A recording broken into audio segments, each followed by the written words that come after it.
இயேசு கிறிஸ்துவின் நாமத்தினால வாழ்த்துகிறேன். இந்த நாளிலும் மார்க் 11ஆம் அதிகாரம் 17வது வசனம், என்னுடைய வீடு ஜெப வீடு என்று எழுதியிருக்கவில்லையா, நீங்களோ அதை கள்ளர்கள் ஆக்கினீர்கள் என்று சொல்லி உபதேசித்தார். இப்போ இயேசு கிறிஸ்து அவருடைய ஆலயத்தை குறித்து பேசுகிற அனுபவம், எருசலேம் ஆலயத்தை குறித்து பேசுகிற ஒரு அனுபவம். இந்த எருசலேம் ஆலயத்தை குறித்து பேசுகிற சொல்கிறது, இது என்னுடைய ஜெப வீடு என்று எழுதியிருக்கவில்லையா. இப்போ அதுக்கு அர்த்தம் என்னன்னா, அவருடைய வீடு ஜெப வீடாக இருக்கணும்னு அவர் விருப்பப்படுறாரு. அப்படி தான் அந்த எருசலேம் ஆலயத்தை அவர் கட்டவும் செய்தார். ஏன்னா நீங்கள் கேட்குற எல்லா விண்ணப்பங்களுக்கும் எருசலேம் ஆலயத்திலிருந்து பதிலை கொடுப்பார். ஏன்னா அந்த எருசலேம் ஆலயத்தில் நான் எப்போவுமே வாசம் செய்து கொண்டிருப்பேன், என்னுடைய ஆவி அவர் எப்போவுமே அசுவாடி கொண்டிருக்கும்னு உள்ள ஒரு காரியத்தை சொல்லி அந்த எருசலேம் ஆலயத்தை கட்ட வைத்தார். இந்த நாட்களில் இந்த வீடுன்னு சொல்கிறது, தேவனுடைய வீடு என்னது, அந்த வீடு ஜெப வீடாக இருக்கணும்னு அவர் ஆசைப்படுகிற தேவனாக இருக்கிறார். நம்ம காலகட்டத்தில் அவர் என்ன சொல்கிறாருன்னா, நீங்கள் என்னுடைய ஆலயமாக இருக்கிறீர்கள், நான் உங்கள் இருதயத்தில் வாசம் பண்ணுகிறேன், அந்த மாதிரி சொல்கிறார் புதிய ஏற்பாடு காலகட்டத்தில். அப்படின்னா நம்முடைய வீடு ஏதுன்னா நம்முடைய இருதயம். தேவன் வாசம் செய்கிற வீடு என்ன? நம்முடைய இருதயம். நம்முடைய இருதயம்னு சொல்கிறது, அவர் நம்முடைய இருதயத்திலிருந்து எதிர்பார்க்குற ஒரே ஒரு காரியம் ஜெபம். ஜெபம்னு சொல்கிற நேரம் அவரோடு உறவாடுகிற எல்லா அனுபவம் ஜெபத்தை குறிக்கிறது. ஜெபம்னு சொல்கிறது ஸ்பெஷலாக நின்றுட்டு நம்ம ரெக்வஸ்ட் வைக்கிறது மாத்திரம் இல்லை, தேவனை புகழ்ந்து பாடுகிறது, இல்லை தேவனோடு உறவாடுகிற நேரங்கள், தேவனோடு பேசி கொண்டிருக்கிற அனுபவங்கள், தேவனை துதிக்கிற அனுபவங்கள், தேவனோடு இடைப்படுகிற அனுபவங்கள், கவலை கண்ணீர்களை சொல்லுகிற அனுபவங்கள் எல்லாத்தையும் ஜெபமாக நம்ம கன்சிடர் பண்ணலாம். ஏன்னா அந்த ஜெபத்தில் ஆராதனை உண்டு, ஜெபத்தில் நம்ம என்ன சொல்கிறது, ரிக்வஸ்ட்டுகள் உண்டு, ஜெபத்தில் ஒரு விடுதலை உண்டு, எல்லாமே நம்ம பெற்றுக்கொள்ள முடியும். அப்போ இதில் அவர் என்ன சொல்கிறாருன்னா, உங்களுடைய வீடு ஜெப வீடாக இருக்கணும்ன்றதான் என்னுடைய வாஞ்சை. அதை நீங்கள் என்ன பண்ணுறீங்க, கள்ளர்கள் குகையாக்குனீர்களே.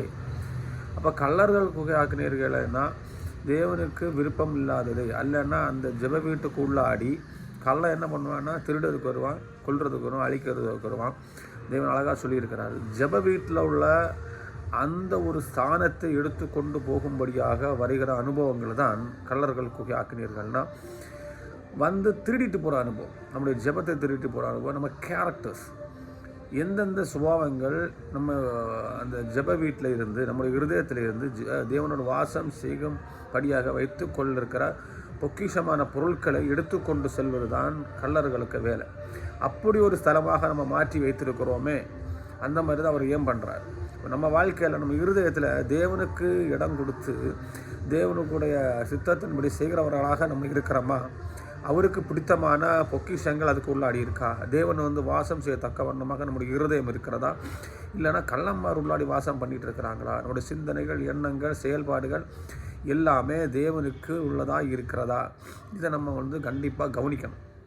இதை தான் அதில் தெளிவாக அவர் சொல்கிறார், கள்ளர்கள் குகை ஆக்கினீர்களே.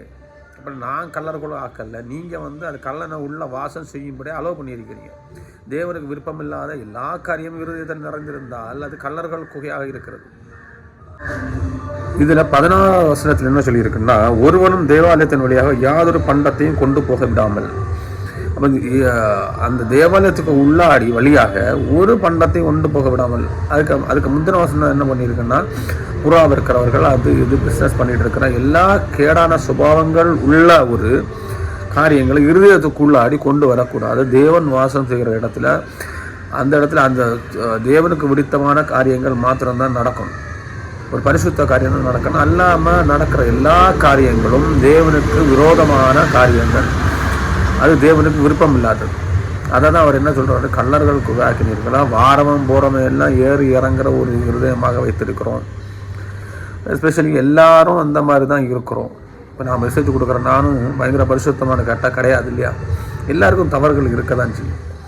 ஆனால் தேவன் என்ன சொல்கிறார், அது கூட நீங்கள் மாற்றணும், அது கூட உங்கள் வாழ்க்கையில் மாறதாக இருந்துச்சுன்னா தான் எனக்கு அது விருப்பமான ஸ்தலமாக இருக்கும். உங்களை இருதயத்தில் நான் வாசம் செய்கிறவன், எனக்கு வருத்தத்துக்குரிய காரியங்கள், அசுத்தமான காரியங்கள் எல்லாம் எனக்கு பிடிக்கிறது இல்லை. அதான் தேவன் நம்மகிட்ட வசனத்தின் மூலியமாக சொல்கிறோம். இந்த நாட்களில் நம்முடைய இருதயம் எப்பேற்பட்ட இருதயமாக இருக்கிறது நம்ம என்ன பண்ணணும், கண்டிப்பாக யோசிக்கணும். நம்முடைய சபை, நம்முடைய ஆலயம் எப்படிப்பட்டதாக இருக்கிறது? ஆலயம் சொல்கிறது ஒன்று தான். இந்த பில்டிங்கும் அந்த மாதிரி ஒன்றும் கிடையாது. ஆலயம் சொல்கிறது நம்முடைய இருதயம். இந்த இருதயத்தில் தான் தேவன் வாசம் பண்ணுறார். இந்த இருதயத்தை வாசம் பண்ணணும்னா அது ஜப வீடாக இருக்கணும், கல்லர்கள் குகையாக இருக்கக்கூடாது. அதை மாத்திரம் நாம் அறிந்து செயல்படும்படியாக தேவன் ஆசிக்கிறார். ஆமென்.